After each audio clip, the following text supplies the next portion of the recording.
오늘 저녁에 함께 보실 하나님의 말씀 사도행전 20장 24절 말씀입니다. 사도행전 20장 24절 말씀입니다. 신약성경 224쪽에 있습니다. 사도행전 20장 24절 말씀, 한 절 말씀입니다. 우리 다 같이 읽었으면 좋겠습니다. 내가 달려갈 길과 주 예수께 받은 사명 곧 하나님의 은혜의 복음을 증언하는 일을 마치려 하면은 나의 생명조차 조금도 귀한 것으로 여기지 아니하노라. 아멘. 이 강단에서 설교를 꽤 한 것 같습니다. 사람이 어떤 일을 자주 하고 또 많이 하게 되면 그 일에 많이 익숙해집니다. 그런데 강단에 서서 말씀을 전하는 일은 별로 익숙해지지가 않는 것 같습니다. 여전히 어렵고 또 여전히 또 떨리는 마음들, 또 심장이 쿵쾅쿵쾅거리는 그 마음을 매주 이렇게 올라올 때마다 느끼면서 말씀을 선포하게 됩니다. 여전히 긴장되고 말씀을 잘못 전하면 어떡하나 이런 어떤 염려 속에서 설교를 하게 되는 것 같습니다. 저는 제 이메일에다가 설교문이나 사역 자료들을 다 모아 놓습니다. 이렇게 다 모아 놓는데 한번 찾아봤습니다. 설교 준비하면서 한번 찾아봤는데 이 강단에 서서 첫 설교를 했던 게 언제인가 한번 쭉 내려봤습니다. 쭉 내려봤는데 2015년 12월 25일 새벽 기도였습니다. 새벽 기도 때 처음 도움교회 강단에서 설교를 했습니다. 중고등부 크리스마스 온라이트 할 때였습니다. 그때 코로나 전이었으니까 크리스마스 온라이트 하다가 올라와서 설교를 했었습니다. 한번 말씀드렸던 것 같은데 이때 에피소드가 어떤 거였냐면 애들 라면이랑 과자 사러 갔다가 차에 탈 때 지갑을 차 위에 얹어놓고 운전을 한 거죠. 그래가지고 돌아왔는데 지갑이 없어져가지고 한참을 찾았습니다. 그래서 다시 가보니까 중앙선에 그 지갑이 떨어져 있어가지고 제가 막 달려가서 주워왔던 기억이 납니다. 계속 강단에서 설교를 했는데요. 오늘도 별로 익숙하지는 않는 것 같습니다. 별로 익숙하지 않은데 마지막 설교의 시간이 찾아왔습니다. 오늘도 말씀을 통해서 하나님께서 주실 은혜들을 기대하면서 설교를 들어주셨으면 좋겠습니다. 마태복음 26장 56절에 보면 이런 말씀이 있습니다. 제가 읽겠습니다. 이에 제자들이 다 예수를 버리고 도망하니라, 이렇게 되어 있습니다. 다시 읽겠습니다. 이에 제자들이 다 예수를 버리고 도망하니라, 이렇게 말씀합니다. 이 말씀은 예수님께서 무리들에게 잡히셨을 때 제자들의 모습입니다. 이것이 예수님과 3년간 동고동락했던 제자들의 모습이었습니다. 누구도 예수님을 지키겠다고 이렇게 나섰던 자들이 없었고, 기록되어 있습니다. 다 예수를 버리고 도망했다, 이렇게 말하고 있습니다. 여러분, 사도행전은 초대교회의 이야기라고 부를 수 있겠지만 이런 제목도 붙여볼 수가 있습니다. 변화된 사람들의 기적, 이렇게 사도행전 말씀을 제목을 붙여볼 수도 있겠습니다. 방금 보셨듯이 사도행전 이전의 제자들은 예수님을 다 버리고 도망했던 사람들이었습니다. 도망치고 부인하고 환멸을 느끼고 아우성치는 그들의 모습 속에 복음을 담대히 전하는 모습을 상상하기는 좀 어려워 보입니다. 하지만 어떻습니까? 변화는 일어났습니다. 베드로, 야고보, 요한, 그 외의 제자들 모두 겁쟁이에서 용감한 자로 변화되었습니다. 자신의 이성으로 이해되지 않으면 도무지 믿으려 하지 않았던 사람에서 그리스도를 향한 믿음의 사람으로 변화되었습니다. 자기밖에 모르는 이기적인 사람에서 모든 사람에게 복음을 전파하는 그 사명을 감당하는 사도로 변화되었습니다. 여러분, 우리는 사도행전을 통해서 성령께서 이루어 가시는 선교의 역사를 잘 살펴보아야 합니다. 그리고 동시에 성령께서 한 사람을 어떻게 변화시켜서 자신의 선교 사역에 사용하시는지도 잘 살펴보아야 할 것입니다. 여러분, 제가 여러 번 말씀을 드렸습니다. 예수 그리스도의 생명의 복음은 사람을 변화시킵니다. 저는 이 사실을 믿습니다. 이 진리를 믿음으로 고백합니다. 누가 봐도 죽어마땅한 인간이라 할지라도 생명과 진리의 그 복음은 사람을 변화시킵니다. 사람은 변하지 않는다라는 그 경험적인 지식을 신뢰하지 마시길 바랍니다. 내가 죽어라고 노력해도 나의 상황은 바뀌지 않는다라는 그런 세상의 소리에 귀를 기울이지 마시길 바랍니다. 금수저니 흙수저니 하는 그런 논리에 귀를 기울이지 마시고 그 논리에 넘어가지 마시길 바랍니다. 그리스도인이 마음속에 새기고 품고 다니는 그 복음은 여러분 그런 것이 아닙니다. 복음은 한 개인을 예수 그리스도를 따르는 제자로 변화시키고 또 다른 사람을 변화시키고 더 나아가서 한 사회를 변화시키게 됩니다. 그 내용이 사도행전에 기록이 되어 있습니다. 사랑하는 동의 성도 여러분, 예수 그리스도의 복음은 소망이고 희망의 메시지입니다. 비참한 최후를 맞이할 줄을 모르고 죄악을 향해 달려가는 세상 속에서 복음은 생명의 소식이고 소망의 소식입니다. 이런 복음을 가진 그리스도의 제자들이 여러분 절망 속에 빠져서 살아서는 안 될 것입니다. 그것은 복음의 참된 의미를 제대로 모르는 것이라 할 수 있겠습니다. 그래서 우리의 신앙의 기초에는 복음으로 인한 소망이 자리 잡고 있어야 합니다. 가끔씩 회의주의에 빠져 있는 사람들을 만날 때가 있습니다. 지금 시대 정신 중에 하나가 회의주의라고 불리는 것입니다. 이것은 세상이 너무 힘들고 각박해서 사람들이 그런 생각을 많이 하는 것 같습니다. 그 사람의 이야기를 들어보면 아픔도 많이 겪었고 상처도 많이 있는 것 같습니다. 그리고 교회 지도자들과 또 교회 공동체에게 받은 상처도 있습니다. 그런 이야기를 들으면 참 가슴이 아픕니다. 그 아픔이 제대로 풀어지지 않으면 마음속에 한이 남아버립니다. 그 한이 사람들에게 향하고 세상을 향하고 교회를 향하고 또 하나님을 향하면서 부정적이고 회의적인 신앙 스타일이 그 사람의 마음에 자리를 잡게 됩니다. 예수님을 이야기하면서 교회를 이야기하면서 그리고 우리의 신앙을 이야기하면서 굉장히 시니컬해지는 것을 목격할 수가 있습니다.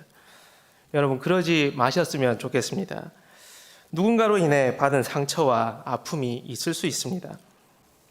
그 상처가 원망과 시니컬함과 표독스러움으로 남지 않았으면 좋겠습니다. 제가 왜 이런 말을 하는가 하면 여러분 우리가 소유하고 있는 복음은 그런 것이 아니기 때문에 그렇습니다. 우리 주 예수 그리스도는 십자가에서 고난당하시고 부활하신 후에 제자들을 찾아오셔서 제자들을 원망하지 않으셨습니다. 한풀이 하지 않으셨죠. 아버님의 원수 이런 느낌으로 제자들을 찾아와서 막 복수하겠다 이런 느낌으로 찾아오신 것이 아니었습니다. 자신을 3번이나 부인하고 배신한 그 베드로에게 강목을 들고 찾아오지 않으셨다라는 이야기입니다. 오히려 예수님께서는 그 베드로에게 네가 나를 사랑하느냐 이렇게 3번이나 물어보십니다. 그리고 나서는 내 양을 먹이라 이렇게 베드로에게 말씀합니다. 여러분 부활하신 예수님의 소식을 들은 도마의 반응을 한번 보시겠습니다. 요한복음 20장 25절입니다. 같이 읽겠습니다.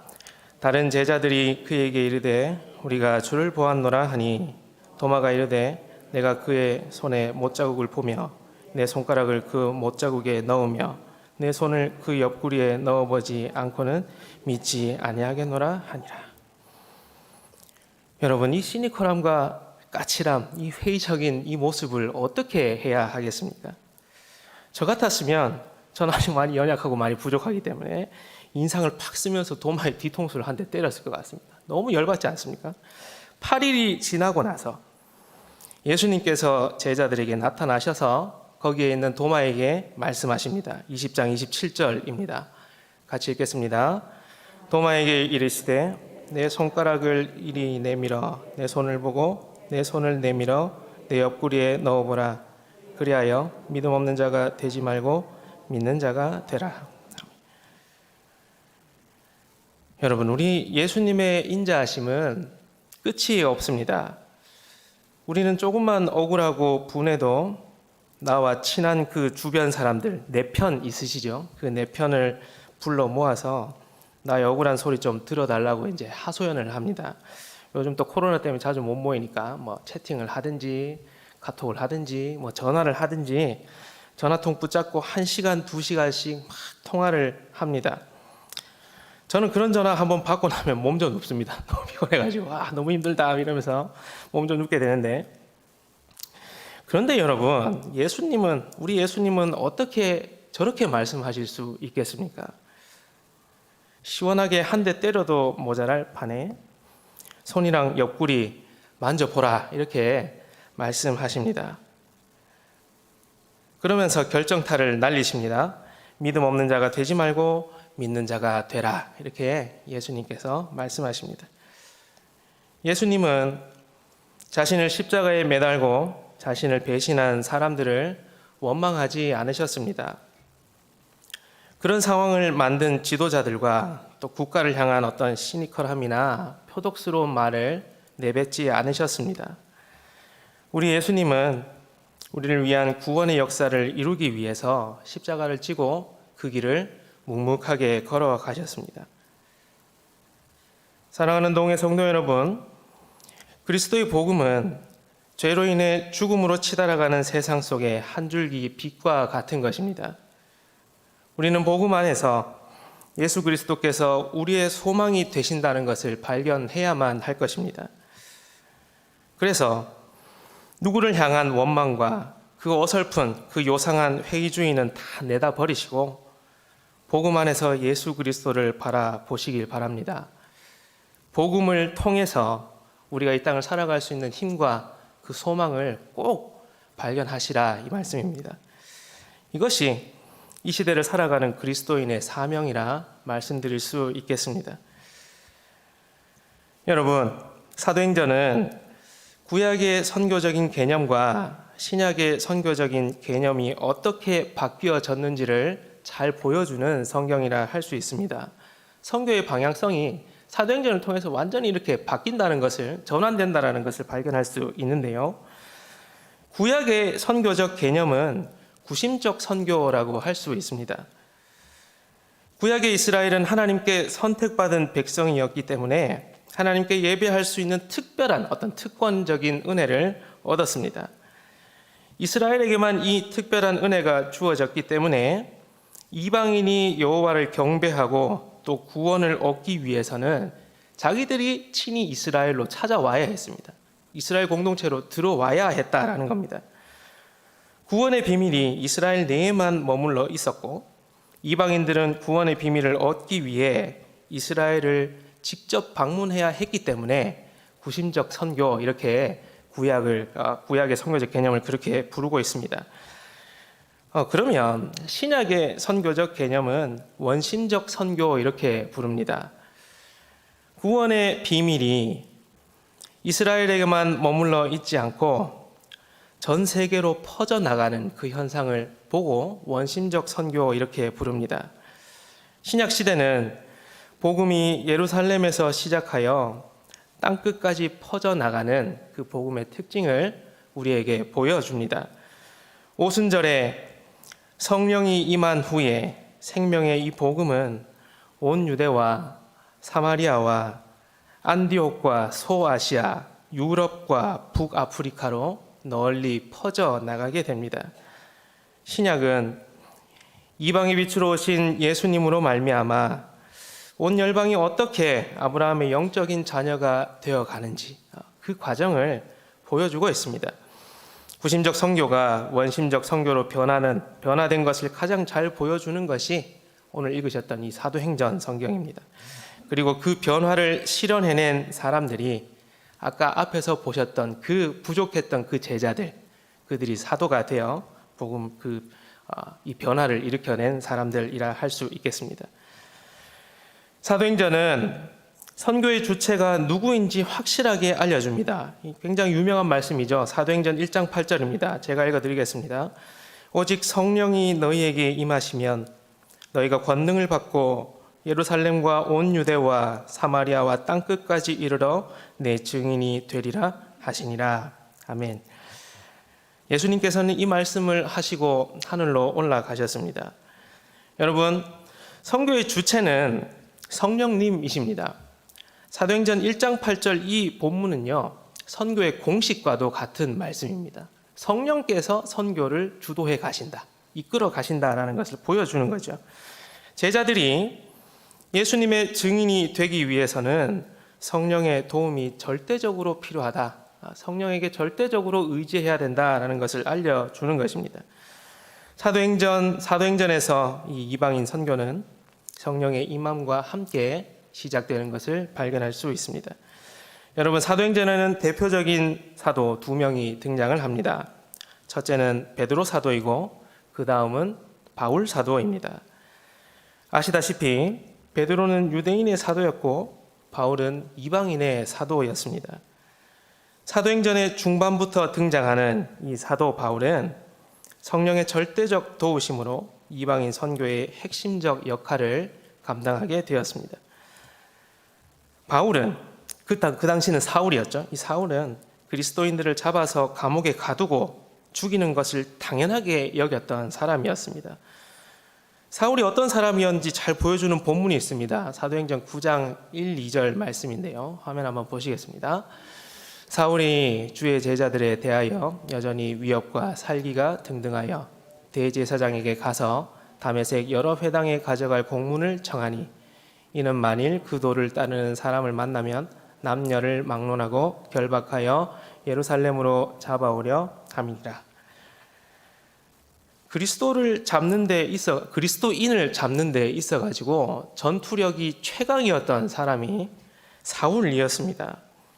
하지만 그런 사울에게 예수님이 빛 가운데 나타나셔서 사울아 사울아 네가 어찌하여 나를 박해하느냐 이렇게 말씀하십니다. 예수님께서는 바울을 이렇게 사용하기로 작정하시고 그에게 사명을 주십니다. 사도행전 9장 15에서 16절입니다. 같이 읽겠습니다.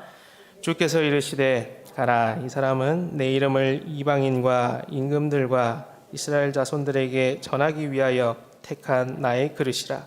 그가 내 이름을 위하여 얼마나 고난을 받아야 할 것을 내가 그에게 보이리라 하시니. 아멘.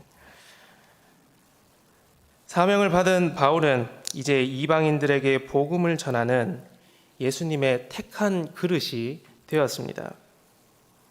그리고 바울은 예수님의 이름을 위해 수많은 고난을 받는 그 선교 여행 여정에 오르게 됩니다. 제가 얼마 전에 사도행전을 좀 공부할 기회가 있어가지고 조금 찾아봤습니다.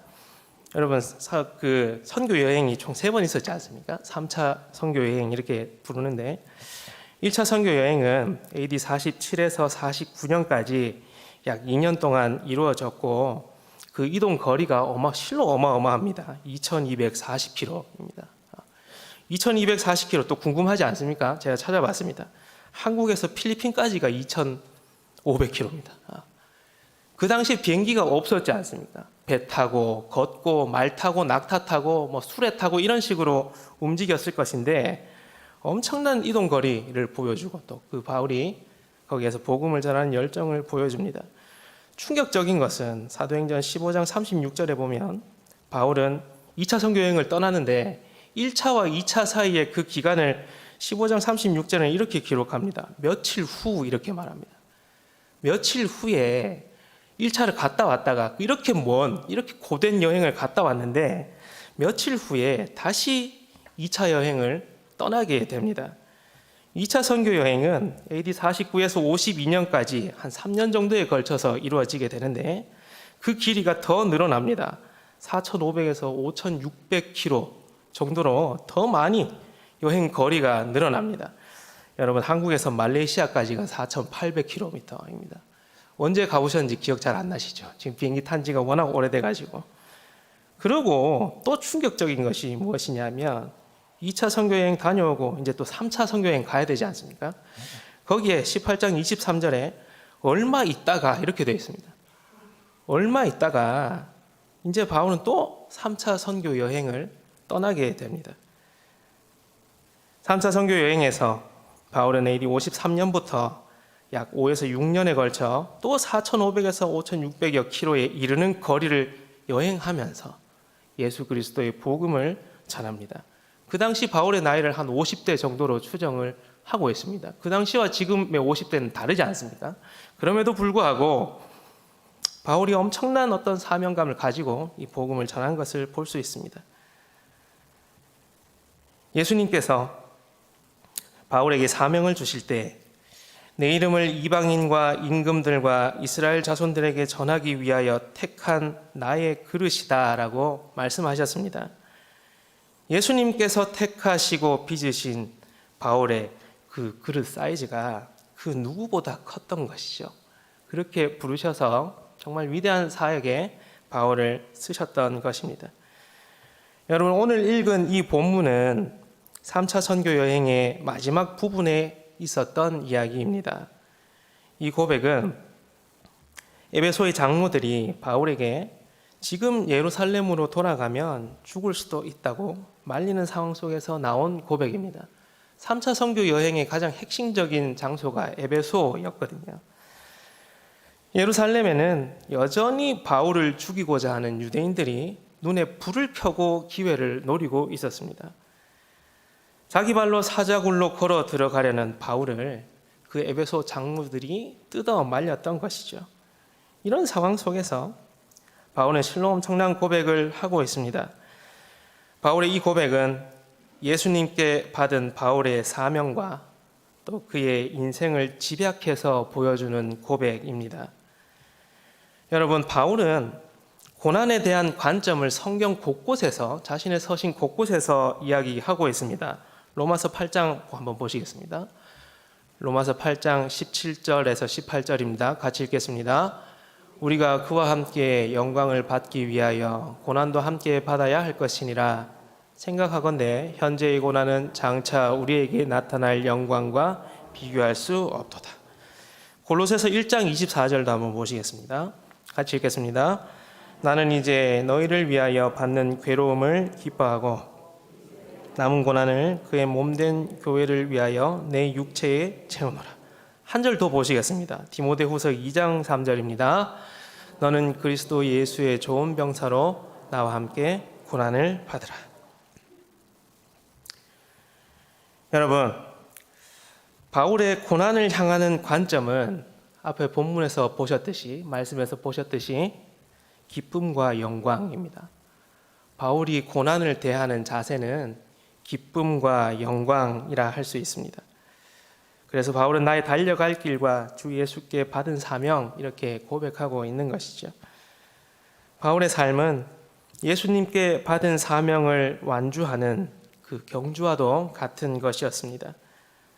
그는 주 예수께 받은 사명을 완수하는 일을 자신의 생명을 보전하는 것보다 더 우선순위에 놓고 있습니다. 자신의 생명의 안전을 보장하는 것보다 더 우선순위에 복음을 전하는 것을 놓고 있습니다. 운동선수는 경주의 결승점에 골인하기 위해서 자신의 모든 것을 쏟아부어서 훈련합니다. 국가대표 선수들이 훈련하는 것을 혹시 보신 적이 있습니까? 올림픽이나 이런 것들 앞두고 태릉 선수촌 같은 영상들을 보면 거기에서 정말 열심히 훈련하는 선수들을 볼 수 있습니다. 모든 시간과 열정을 훈련하는 데 다 투자합니다. 우선순위가 확실하게 정해져 있는 것이죠.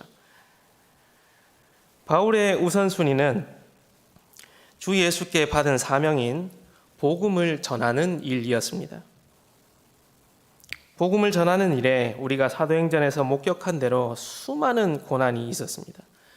여러분, 바울이 겪었던 가장 최고의 고난은 루스드라에서 겪은 사건 아니겠습니까? 사도행전 속에서도, 성경에서도 굉장히 충격적인 장면입니다. 바울이 돌에 맞아서 쓰러집니다. 사람들이 죽은 줄 알고 바울을 성 밖에 내다 버립니다.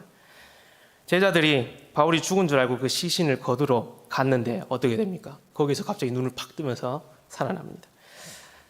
여기에서 정상이라고 한다면 병원으로 가야 되겠죠. 병원으로 가야 되는데 다시 루스드라로 들어갑니다. 그리고 그 다음 날 다른 지역으로 다음 선교지인 더베로 향하게 됩니다. 사랑하는 동해 성도 여러분, 고난과 환난보다 큰 복음의 기쁨을 경험하시기를 바랍니다. 복음의 기쁨과 영광이 너무나 커서 고난이 작아 보일 정도의 은혜를 경험해 보신 적이 있으십니까? 하나님을 알아가는 것이 너무 기쁘고 행복해서 나의 것을 기꺼이 희생해 본 경험이 있으십니까? 만약에 이런 경험이 없다고 하신다면 여러분은 불행한 그리스도인입니다. 바울은 자신의 사명을 하나님의 은혜의 복음을 증거하는 일이다라고 고백합니다. 바울은 자신이 받은 그리스도의 은혜를 잘 알고 있습니다. 죽음을 향해 달려가던 바울을 생명을 향해 달려가도록 변화시킨 분이 바로 예수님이기 때문에 그렇습니다. 그래서 바울은 예수님을 위해 살고 예수님을 위해 죽기로 결단한 것입니다. 여러분, 저는 오늘 여러분에게 도전하기를 원합니다. 여러분의 인생에 있어서 가장 최우선 순위를 복음의 기쁨과 영광을 경험하는 것에 두시길 바랍니다. 하나님께 복음의 기쁨과 그 영광을 알게 해달라고 간절히 기도하시길 바랍니다. 바울은 오늘 본문에서 이 복음을 하나님의 은혜의 복음이라고 고백합니다. 복음은 죄인의 생명을 살리신 그 하나님의 은혜인 것입니다. 그리스도인에게 최우선 순위는 은혜를 경험하는 것입니다. 하나님의 은혜를 아는 것, 거기서부터 헌신이 나오는 것이죠. 하나님의 은혜를 경험하게 되면 거기에서부터 헌신이 흘러나오게 됩니다. 이 순서가 바뀌게 되면 헛되고 왜곡된 헌신이 나오게 되는 것입니다. 여러분, 여기에서 한 가지 더 도전합니다. 복음을 위해 고난받는 것을 두려워하지 마십시오. 복음의 영광이 고난보다 큽니다. 복음의 영광이, 복음의 그 기쁨이 우리가 겪는 고난보다 클 것입니다. 바울은 복음의 영광이 자신의 목숨의 소중함보다 더 컸던 사람입니다. 나의 목숨보다 귀한 복음의 영광을 깨달을 수 있는 성령의 은혜가 여러분에게 있기를 간구합니다.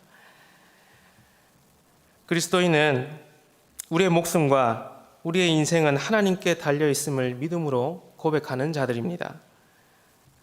그리스도인은 하나님의 기쁨이 되는 삶을 사는 것이 마땅합니다. 하나님께서 가장 기뻐하시는 일은 하나님의 은혜의 복음을 전하는 일일 것입니다. 복음을 알고 복음을 전하는 일에 우선순위를 두고 살아가는 것을 하나님께서는 정말 기뻐하실 것입니다.